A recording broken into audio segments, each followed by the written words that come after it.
Halo semuanya, pada video kali ini saya akan menjelaskan sebuah infografis dengan tema Ethnoscience dalam pembelajaran kimia, khususnya pada praktik pengolahan air kapur sirih.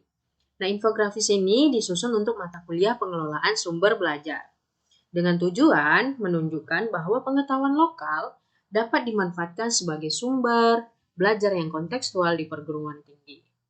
Nah, pada bagian atas poster ini terlihat judul Ethnoscience dalam pengolahan air kapur sirih.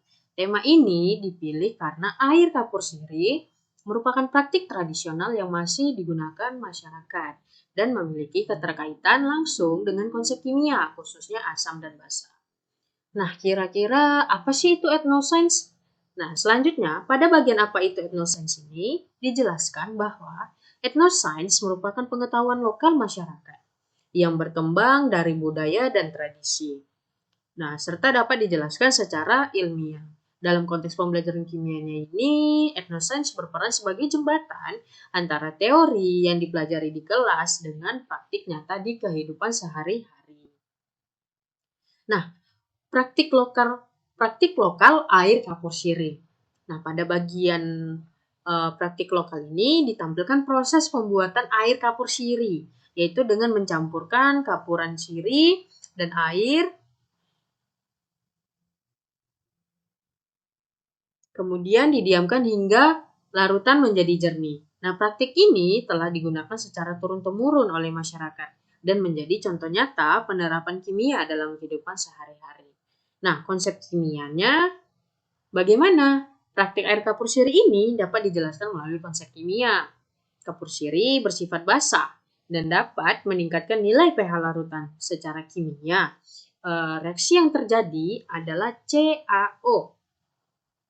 Bereaksi dengan air membentuk H2O yang menyebabkan dengan air membentuk CaOH2 yang menyebabkan larutan bersifat alkalis. Nah, konsep ini tuh berkaitan dengan materi asam basa dan reaksi kimia yang dipelajari dalam perkuliahan.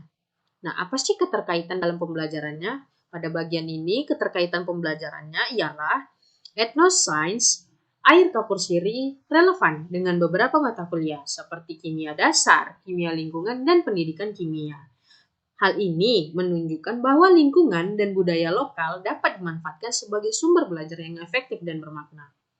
Nah, bagian dokumentasi pada infografis ini merupakan hasil observasi visual terhadap praktik ethnoscience kimia yang umum dilakukan masyarakat.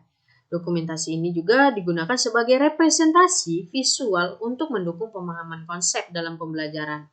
Adapun kesimpulannya, sebagai kesimpulan, ethnoscience dalam pengolahan air kapur sirih ini menunjukkan bahwa pengetahuan lokal memiliki dasar ilmiah yang kuat dan integritas. Ethnoscience dalam pembelajaran kimia di perguruan tinggi dapat menjadikan proses belajar lebih kontekstual, relevan, dan dekat dengan kehidupan mahasiswa. Sekian penjelasan dari saya. Terima kasih.